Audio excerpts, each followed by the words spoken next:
Welcome to Chronosphere Fiction. This is your pilot, Daniel French. Once again, taking you on a journey into Generation Zombie. This episode, Death on the Horizon. Written by Stephen Chisholm. Please contribute to Chronosphere Fiction on our Patreon site, patreon.com/Chronosphere, or on our Podbean site. Just go to Podbean and look for Chronosphere Fiction. Contribute $1, it really helps. Buckle in and relax. It's time for Generation Zombie. Death on the Horizon.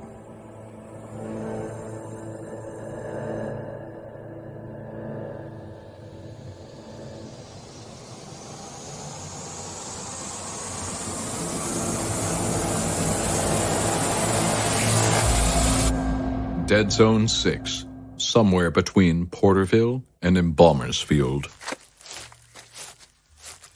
And why did we have to ditch the four-wheeler? We've been hoofing it for hours.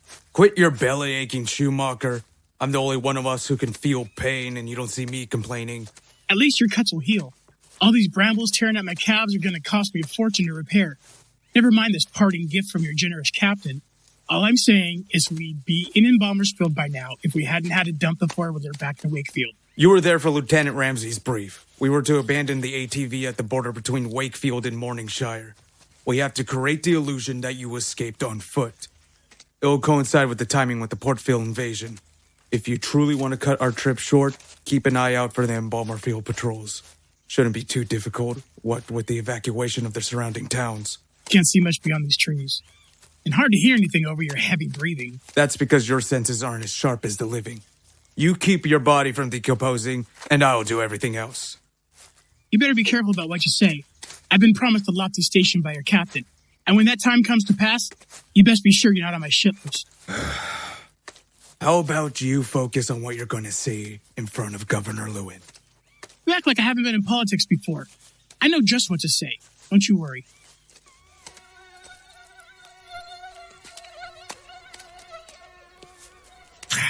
Damn things. Why are you bothering me? Shh. Are these things not bothering you? You're the one full of blood. Why would they be after me? I said shut up. Someone's coming. Oh, thank goodness. Must be an Embarsfield patrol. Wait here until we're certain that's what it is. If I don't get up to the road now, I could miss them. Besides, what's the worst that can happen? Add 2 bullet holes to repair instead of 1? Schumacher! Mayor! Get back here! Hey, over here! You damn fool. You boys from Embarsfield? Down on the ground, now! Get down! Down on your knees! Whoa. Getting down. Don't shoot. Are those? He's undead, Sanchez. Seems so. What are you doing out here? Your kind was evac. I left. I escaped from... Wait, don't shoot! Who's there? Show yourself. Come out slowly with your hands raised. It's okay. Corporal Cooper of the LZ4. I'm dropping my weapon and coming out unarmed. Slowly now. See? No weapon. Sanchez, his uniform. Looks to be telling the truth. So it seems. My apologies, Corporal. Apologies unnecessary. I know you're just doing your job. Thank goodness. Can I get up now? Corporal? He's fine. He's aiding the ULZ. Ah, good to see that all zombies are lost causes. Go on, you can get up now. Phew. Okay, that's better.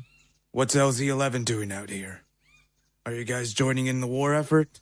It'll be great to hear we have the backing of the Consul. Well, Sanchez? Well, he is a superior officer. You two have something to report? Well, we can't give you too much information. We're not fully in the know ourselves, but the Consul is planning a coordinated attack on Embarsfield. We could definitely use the help. I imagine they're a lot better fortified there than in Portville. They'll expect us coming, no doubt. Are you invading from the east? That's the thing, Corporal. We're already there. Where? Embarsfield. We touched down this morning. They've already launched an attack? No. Let me explain. We've been sent there to aid in defence against LZ4. But before you react, it's just a ploy. We'll turn on the enemy once your battalion breaches the city limits. We have a secret weapon, Colonel. Sanchez, don't you think we should, speak out of range of this fella? Who, me? No, I'm hardly listening. Besides, I'd never betray the ULZ. Mayor, perhaps it's best you take a seat in the Humvee. Fine. I suppose learning any more about the plan is only going to make lying to Lewin all the more difficult. Okay, tell me more about the secret weapon. Neither me nor William here know much about it. But it's some sort of biochemical weapon. We didn't want to discuss it in front of your friend there, because, well, let's just say there won't be a single zombie that makes it out of that city alive. Well, not that they're alive anyway, but I'm sure you understand. You mean every zombie in Embalmersfield will be exterminated? Well, from our understanding, there won't be many bullets necessary for this battle. If that's the case, then if Mom and Sam are there... Corporal? Thank you both for the information. It's encouraging to find we've got brothers in the fight. Rest assured, I'll remain tight-lipped about the plan until its execution. But we really must be on our way, so if you'll excuse us... Mayor Schumacher! Break time's over. Time we get a move on. But I just sat down.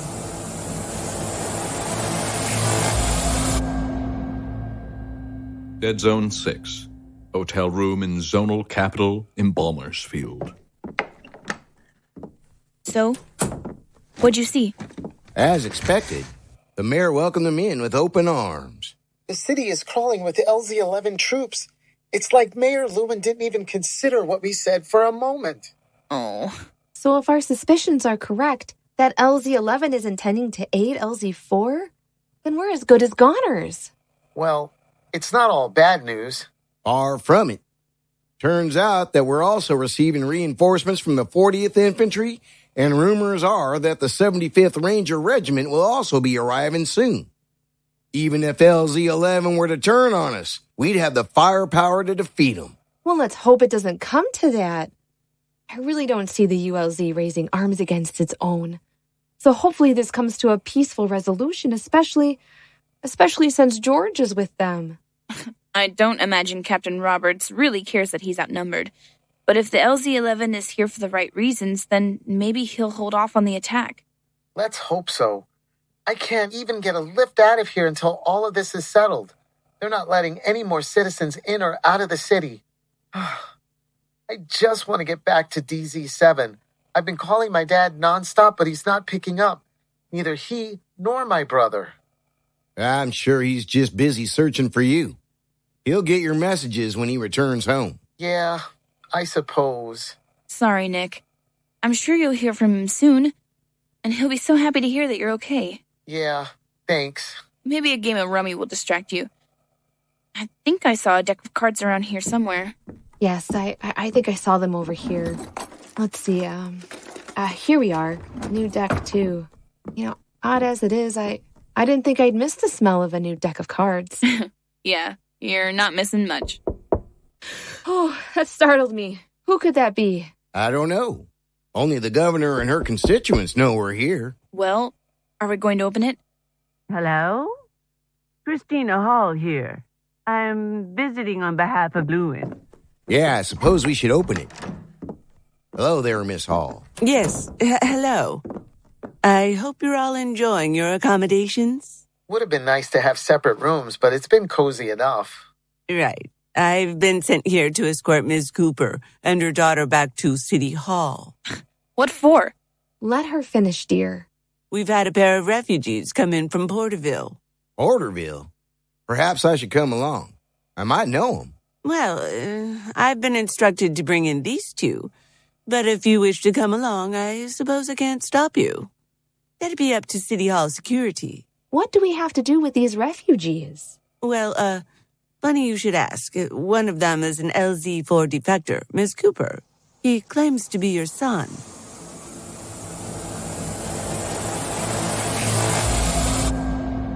Dead Zone 1. Interrogation room in the White House. Margaret, despite our conflicting alliances, I do thank you for coming around. I didn't do it for you, Adams. I understand.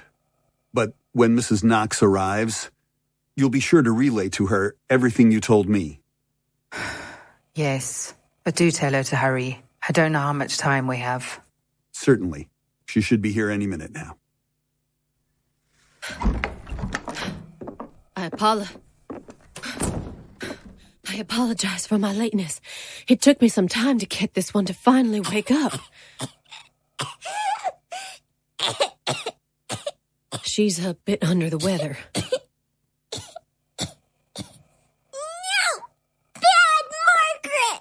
Why didn't you just come alone? She doesn't need to be here for this. Mrs. Knox, thank you for reporting here. We have some vital and, frankly, time-sensitive information for you. Perhaps it's best we set aside our differences for the moment and listen to what Margaret has to say. Yes, I demand some answers. What have you done to my daughter? What's happening to her? As General Adams has likely told you, there was a temperature-controlled container holding a syringe in my quarters. The medicine in the syringe is a product of LZ1, a vaccine of sorts. I'm not entirely sure how it works. My role was only to inject Mari with a bi-weekly dose. All I know is that it reverses the effects of zombification. Charlotte, your daughter's now human again. Human? Margaret, we're all humans here. Zombification doesn't strip us of our humanity. You of all should know that. You're one of us. Mrs. Knox, you should allow her to continue. Go on. Look at the color in her cheeks, Charlotte. Your little girl is going to eventually turn into a woman. She's going to finally have autonomy over her life. This is a miracle, Charlotte. I've given Mari her life back. I only wish you'd see what I do. Margaret, as you stated yourself, time is of the essence. Please, tell her what you told me. Of course, General. I've been stressed the importance of administering these vaccinations. Not only to maintain the real-life process, but also to... Charlotte, I'm only doing this for the sake of Mari. I truly do care for her. But without the vaccine, Mari doesn't have long to live. And I don't just mean to return to unlife. Mari is no longer going to be with us.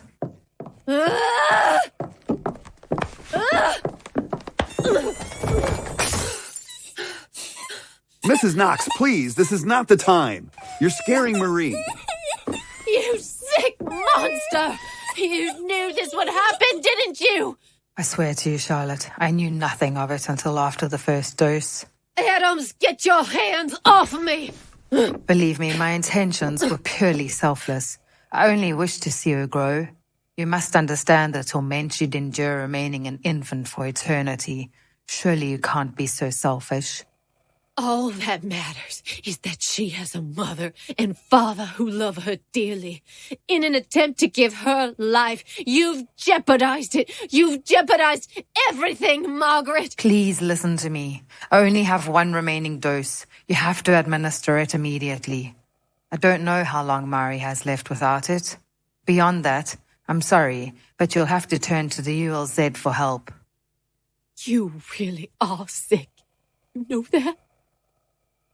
After how we've treated you all this time, you go and betray us? You go and betray a helpless little girl to fulfill your twisted fantasy? We treated you like family. She has more to say, Mrs. Knox. I don't know how much more I can hear before dragging her from this room and burying her beneath a prison. Please, Mrs. Knox, I know how you are feeling, but this is a matter of national security. Spit it out, then. My liaison. The man who delivered me the vaccine. Danton. Well, yes. His loyalty is tied to the ULZ. I guess you were right to doubt him, General. Damn it! I knew something was off about my husband's correspondence. How could I have ignored my suspicions? Those snakes in the ULZ are holding my husband captive. We need to inform Congress, madam. This is an act of war. What we need to do is speak to Danton. Madam? Withdraw Danton from LZ1 immediately. I don't understand, Mrs. Knox. Call him back here now. You heard, Margaret. If I don't get these vaccines, my daughter will die. Mommy? My family's well-being is the utmost priority. I want you to drag Danton back here if you need to, but I will not be gambling with the life of my daughter and husband. War can wait.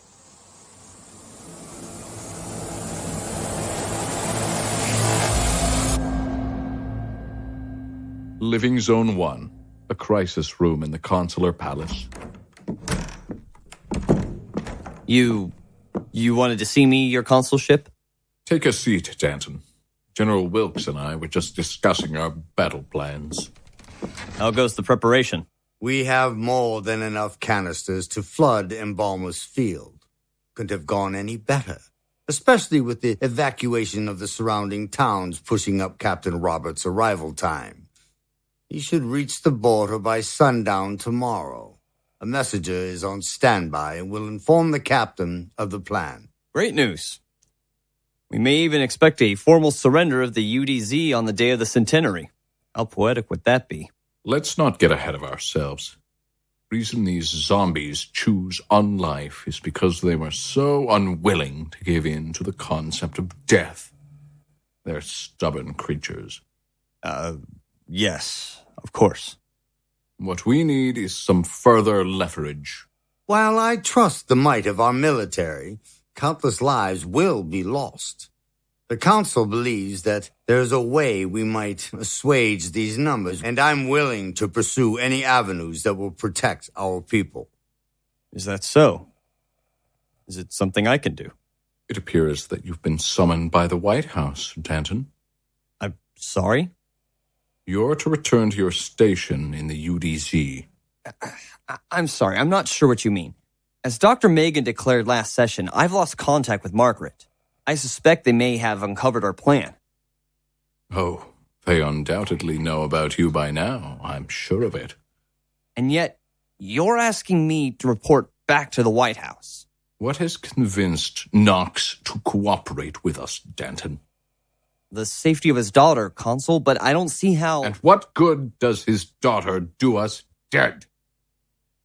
None.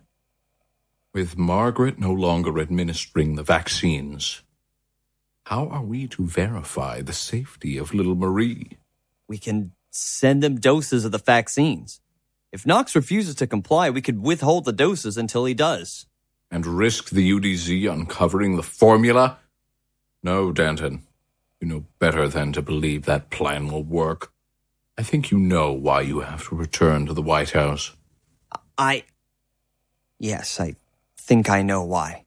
Then let me hear you say it. And you're sure there's no other way? Danton, why am I having you return to the White House? I'll answer my summons to return to the White House. And I will return here with the child. Very good, Danton.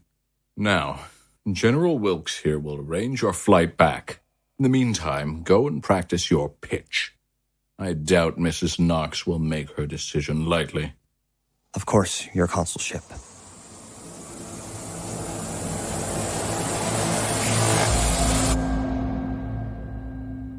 Living Zone 1, the halls beneath the consular palace. We need to hurry. That guard will likely be up any minute, and then it'll be a whole lot more difficult to get out of here. You act like I'm a regular around here. All the hallways look the damn same. Would it kill them to put up some signs? How does anyone find the way around here? Look, we haven't tried this hallway yet. Wait, hold up. What? What you see? Oh. Yeah. Got ahead. Get the rifle ready. Get the rifle ready? What do you expect me to do? Shoot the guy? No, just in case he hears us. Just have it ready. Well, luckily for us, it seems he didn't hear. Hinton, is that you? Shit. But I have another 20 to go on my shift. Don't get me wrong. I'd love to be relieved early if you're ready to take over. What do we do? Hope you brought some earplugs, 'cause old crusty cadaver back there is extra chatty today. Back up, Doctor. Hinton? That you around the corner? Freeze! Hands up! Don't you dare move! Whoa, what the hell's going on here? Who are you? Shh! Just shut up. How many of you are there up ahead? It's just me. What are you doing, Hobbes? And no one else? That's what I said, isn't it? Good. Now slowly lift the sling over your head and hand your rifle to my cohort here. Hobbes, you know I'm no good with guns. Well then, Doctor, luckily you have me. Now you, do as I said and hand your gun over to my friend. And do it slowly. If I see a finger so much as creep toward that trigger, I'll shoot you. Okay. I'm handing it over now. See? I'm just going to lift the strap over my head here and... There.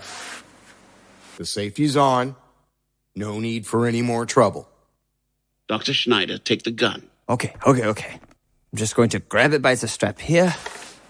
The safety's on, right? You said safety's on. It shouldn't go off, right?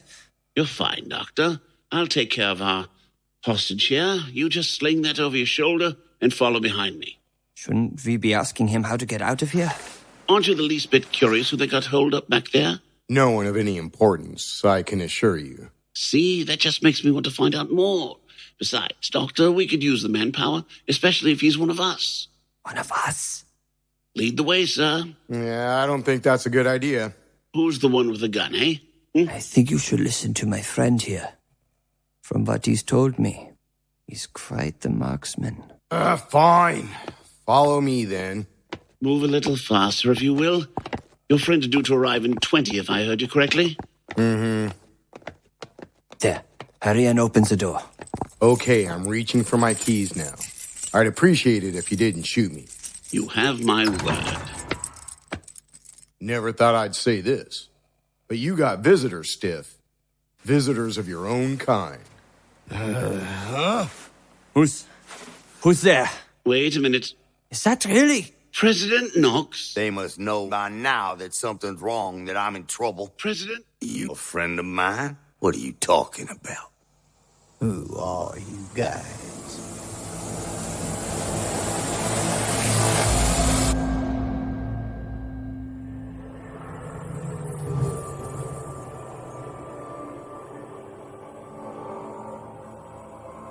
Your cast of characters. Scene 1. Mayor Schumacher is Scott Slagle. George Cooper is J. Dean Garcia. LZ-11 Private Number 1 and LZ-11 Private Number 2 were voice acted by Andrea Richardson. Scene 2. Samantha Cooper is played by Victoria Fancki. Sheriff Dietz is Daniel French. Christina Hall is Anne Ghrist.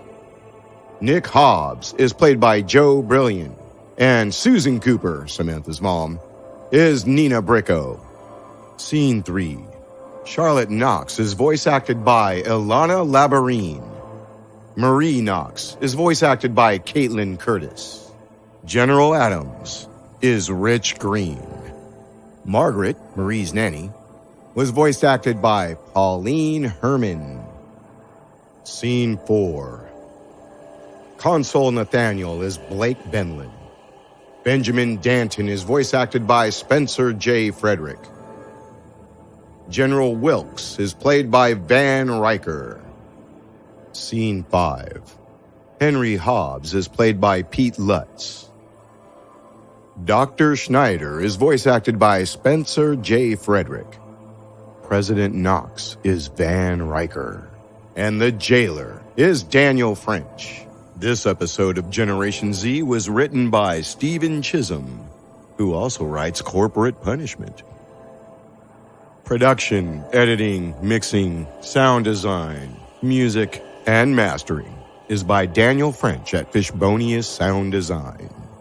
Thank you for joining me on the Chronosphere. This is your pilot, Daniel French, once again reminding you, keep your cosmos clean.